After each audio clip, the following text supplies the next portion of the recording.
Bismillahirrahmanirrahim. Rasulullah SAW sudah meletakkan aturan tentang kuburan.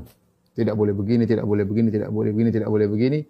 Semua aturan ini dilanggar oleh kaum muslimin. Semua aturan ini dilanggar oleh kaum muslimin.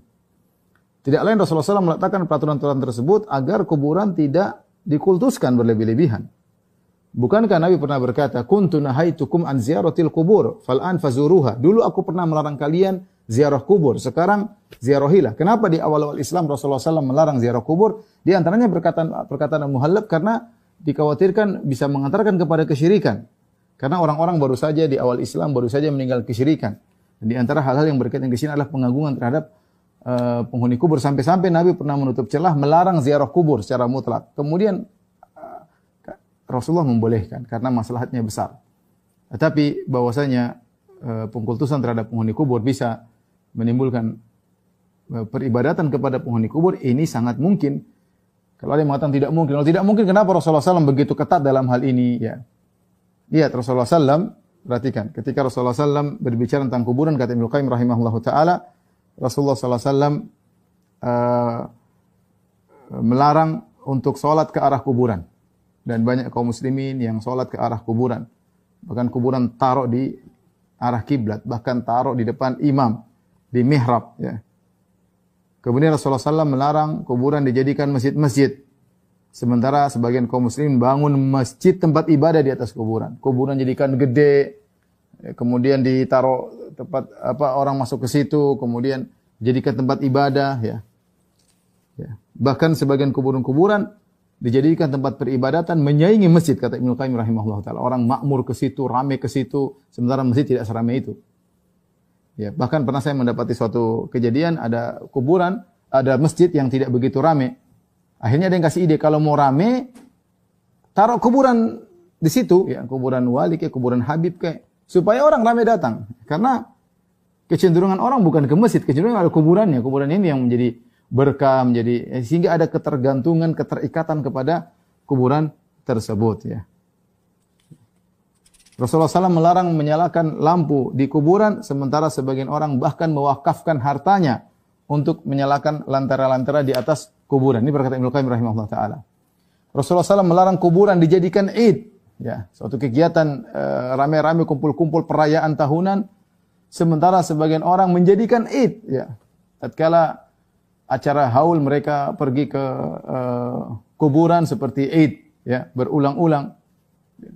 Ini terjadi di antara kaum muslimin. Rasulullah SAW memerintahkan untuk meratakan kuburan-kuburan. Dan ini dalilnya dalam Sahih Muslim, jelas. An Abil Hayyaj Al-Asadi, dari Abu Hayyaj Al-Asadi, beliau berkata, qala li Ali ibn Abi Thalib. Ali bin Abi Thalib pernah berkata kepada Abu Hayyaj Al-Asadi, "Ala aba'athuka ala ma ba'athani alaihi Rasulullah SAW." Maukah aku utus engkau, aku tugaskan engkau sebagaimana Rasulullah SAW pernah menugaskan aku? Allah tada'a timsalan illa tamastahu. Jangan kau lihat ada satu patung pun kecuali kau hilangkan. Wala qabran musyrifan illa sawaitahu. Tidak ada kau dapati satu kubur yang tinggi kecuali kau ratakan. Ini wasiat Nabi kepada Ali bin Abi Thalib radhiyallahu taala anhu. Ya, kalau kita bicara tentang kita tahu zuriyah Rasul, para habaib semuanya kembali kepada Ali bin Abi Thalib, ya. Kakek moyang mereka, Ali bin Abi Thalib, pernah disuruh oleh leluhur mereka, Nabi Muhammad SAW, Nabi menyuruh Ali untuk meratakan kuburan. Maka seharusnya keturunan Ali radhiyallahu anhu dan keturunan Nabi Muhammad SAW sekarang yang paling utama untuk menjalankan tugas yang pernah dikerjakan oleh nenek moyang mereka, Ali bin Abi Thalib, atas perintah Rasulullah SAW. Bukan sebaliknya, malah meninggikan kuburan, meramaikan kuburan, kemudian ya, dan bermacam-macam yang mereka lakukan, ya. Bukan sebaliknya. Harusnya mereka yang paling utama menjalankan hadis ini. Bukankah ini perintah Rasulullah SAW kepada Ali bin Abi Thalib? Sahih Muslim. Tidak ada yang ragu tentang kesahihan hadis ini. Ya. Maukah, kata Ali bin Abi Thalib, dia meneruskan, dia perintah orang lagi. Jadi perintah tersebut berkelanjutan. Kata Ali, maukah aku perintahkan engkau sebagaimana Rasulullah SAW pernah perintahkan aku?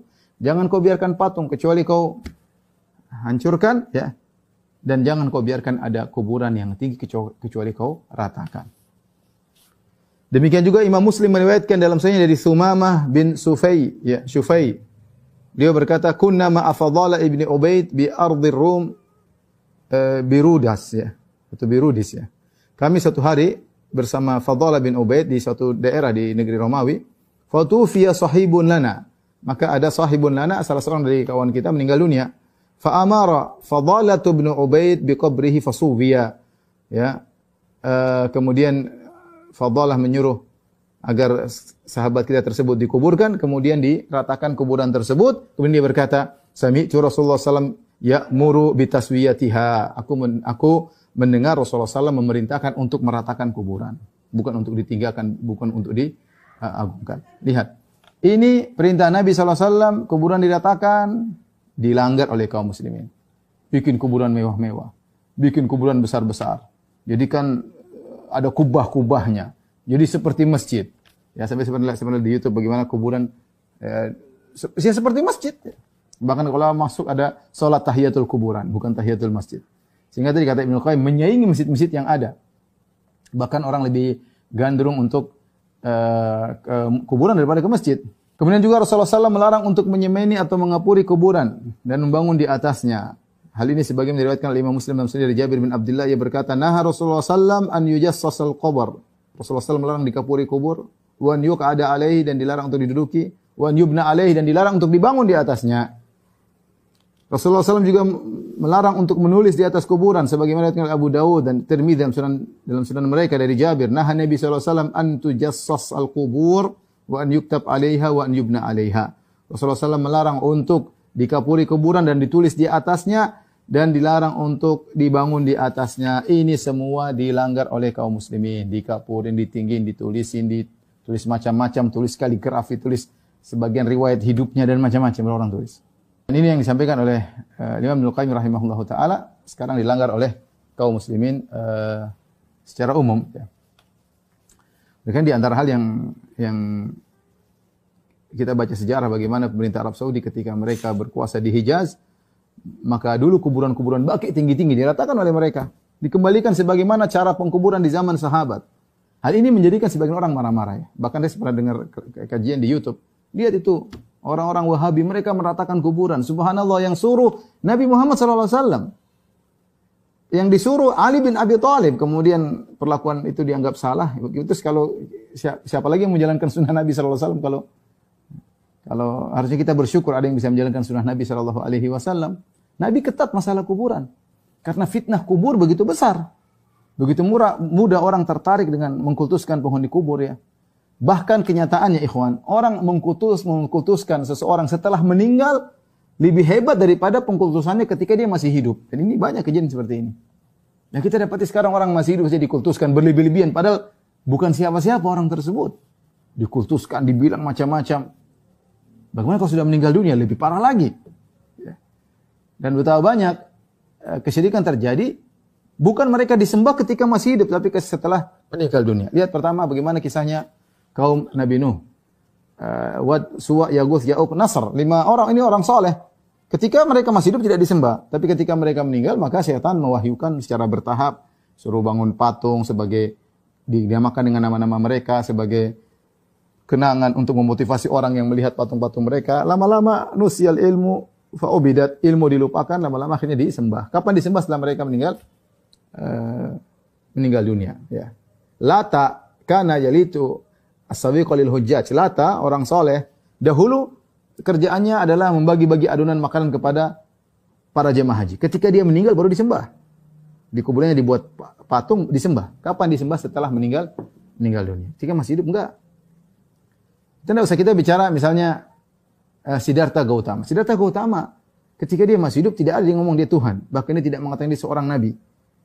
Tapi ketika dia sudah wafat dan keyakinan mereka masuk ke alam nirvana, disembah sekarang. Kapan disembahnya? Setelah meninggal. Nabi Isa alaihissalam ketika masih hidup disembah? Enggak disembah. Ketika masih hidup enggak disembah. Tapi ketika diyakini mati oleh pengikutnya, kemudian kalau Islam kan diangkat ya. Baru kemudian setelah dia tiada setelah tiada di atas muka bumi baru kemudian disembah oleh para pengikutnya ya. Dan banyak seperti itu ya. Jadi justru ketika meninggal maka dianggap semakin hebat, semakin mencapai tingkatan tinggi, akhirnya malah disembah. Karenanya pengkultusan terhadap penghuni kubur ini mengantarkan penghuni kubur tersebut suatu saat akan disembah. Maka Rasulullah SAW benar-benar memasang aturan-aturan yang ketat tentang kuburan. Tadi sudah kita sampaikan, tidak boleh sholat ke arah kuburan, tidak boleh bangun kuburan, tidak boleh bangun masjid di atas kuburan, tidak boleh dikasih nama, tidak boleh ditulis, tidak boleh dikapuri, tidak boleh dikasih lampu, ya. Kemudian tidak boleh tinggal, harus diratakan, bahkan perintah untuk diratakan, ya. Ya, ini semua agar terjauhkan masyarakat dari pengkultusan terhadap kuburan.